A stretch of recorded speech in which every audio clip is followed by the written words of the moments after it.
Let's start on the mound. Starting pitching-wise, we all know that LSU returns quite a few pitchers. You got some options there. Aaron Nola is back. Ryan Eads is back.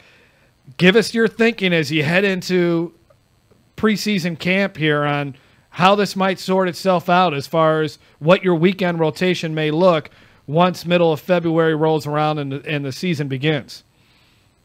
Well, Jeff, I think it's a pretty good guess that Nola and Eads would be in that weekend rotation. Nola came off a great freshman season. He was named a freshman All-American. He's a preseason All-American this year.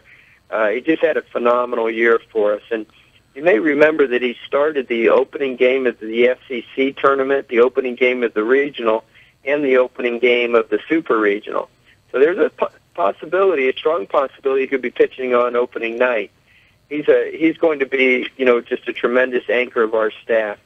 Ryan Eads, I believe, is ready to blossom into really what Kevin Gosman was last year for us. And I think at the end of the year, this kid will be thought of as certainly one of the best pitchers in the SEC, if not the country. He'll be a first-round draft choice, and hopefully he's going to win 12 or 14 games for us this spring. So I don't want to say for sure which guy is going to pitch on Friday and which guy is going to pitch on Saturday, because honestly, we haven't figured out that yet. But I do feel strongly that they'll both be in the rotation. And who's in the running for that third spot at this time, Coach Mainieri?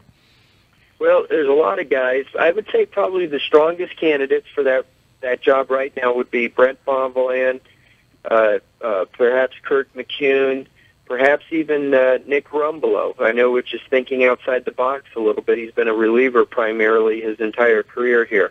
But I'm keeping my options open on that. If this will make sense to you, Jeff, as important as your third starter is, for me right now, the more important spot to identify is who's going to close the games for us. Once we decide who's going to close the games, then I think the domino effect will allow us to figure out who's going to be the third starter. And, of course, then the next question is, well, who's going to be that closer? And I don't know on that one yet, but I'm kind of leaning towards Chris Cotton or Nick Rumbelow. Again, Kurt McCune's a possibility there. We have a new youngster by the name of Will LaMarche who's got a big arm. He's a power arm, but he's just inexperienced, even though he's a fourth-year college kid, but he's had injuries and it's curtailed his development. So we'll have to see how he comes along. So, Joey Bourgeois in the mix as well. So we're going to have to kind of see how the first few weeks of practice go, and we'll probably come up with a determination about a week or so before the first game. Moving to hitting at the plate, Coach, what can you say about Rafe Rhymes? I mean, how much of a luxury is it to have the nation's leading hitter come back? And just what can he bring to you guys on the field this year? How could he possibly top last year's season? I don't think he can top last season, honestly, Richard. And, it's a dangerous thought when you say, boy, I hope he just does as well as he did last year, because that'll be hard to duplicate. But, Rafe has never been about statistics, and he's never been about batting average, and he's never been about accolades. All he's ever wanted to do was win, and that's what makes him so great. And I think if his focus just remains on doing what he needs to do to help our team win, that at the end of the year he's going to have some phenomenal numbers. And if he puts up some phenomenal numbers, I think we're going to have to talk about him at the end of the year as being one of the greats of all time at LSU, because he will have put in 3 fantastic years, and especially if he can lead us to Omaha and perhaps a national championship, that would be an exclamation mark on his legacy. Coach, for the last 4 years, you've had the luxury of a relatively stable left side of the infield and 2 guys, and Austin Nola and Tyler Hanover. Obviously, they're gone now, playing professionally. Who do you see replacing those guys on the left side of the infield, and can you tell us a little bit about those guys? Well, first of all, let me say this. You bring it up, and I can handle that question better today than I could all summer, because if you'd asked me that in the summer, you'd have caused me a lot of sleep at night, because I tossed and turned all summer worrying about the left side of that infield. The left side of the infield is one of those aspects of the team that you don't appreciate it unless you don't have it. And when that pitcher makes a good pitch and gets a ground ball to short or third, you want that to be an out. And when it's not an out, boy, do you realize how fortunate you were that you had Nola and Hanover on that left side. But after going through fall practice, I feel so much more confident about what's going to happen on that side. We had great competition at shortstop and third base all fall. We lined up about 4 guys at shortstop. The guy that eventually emerges from the group is a freshman by the name of Alex Bregman. I'm sure Tiger fans will hear that name a lot because he also will be counted on to be one of the big hitters for our lineup.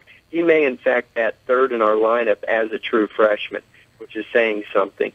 I don't think Alex Bregman is as good defensively as Austin Nola, but that's not a criticism of Bregman because I don't think anybody in the country is as good as Austin Nola. He's the best shortstop I coached in 30 years.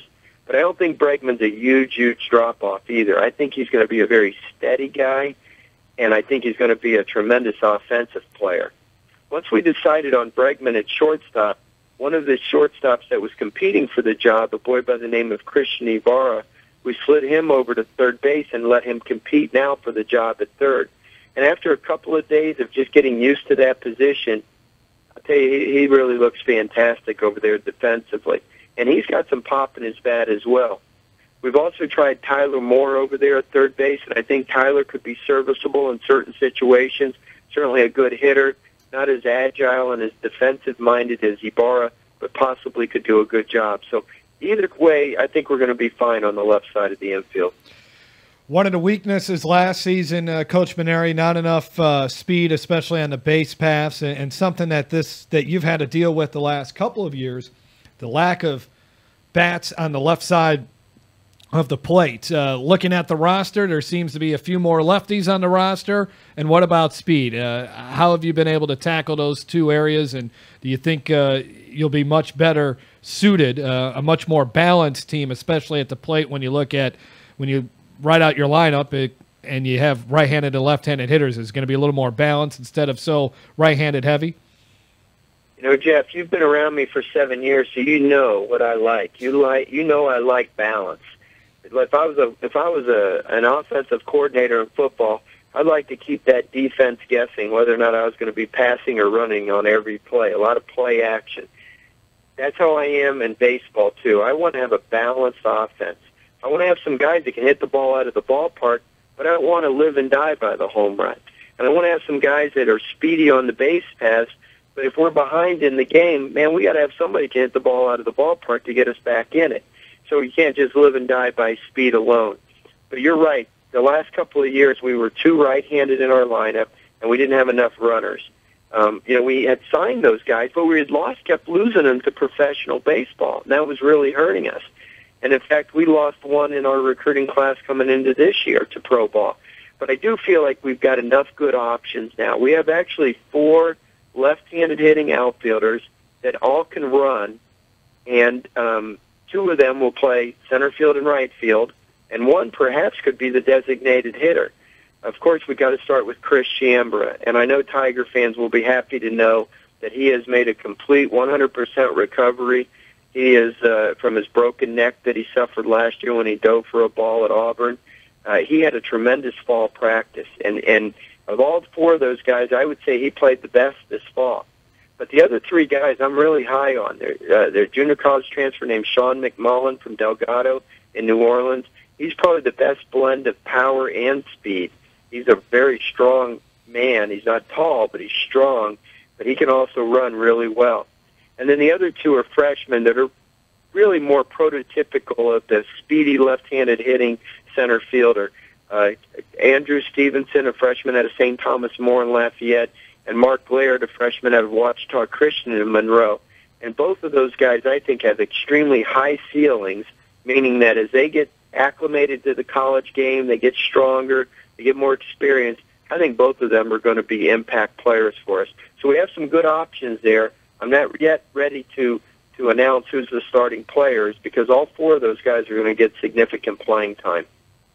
Coach Mainieri, thanks a lot for talking with us tonight. Monday, right? Individual workouts begin? We start Monday on the first day of class with some individual workouts, and then Friday, January 25th, is our first official day, which will be 3 weeks from opening day, February 15th against Maryland. And even though I'm sitting here in my car watching the rain come down, it is good to be talking about baseball again. It kind of warms the bones, doesn't it? Yes, it does. And you'll be getting plenty of us here over the next few months, and we look forward to covering the 2013 Tigers and hopefully a return trip to Omaha, Coach. Sounds great, Jeff. All right, that is LSU baseball coach Paul Mainieri joining us here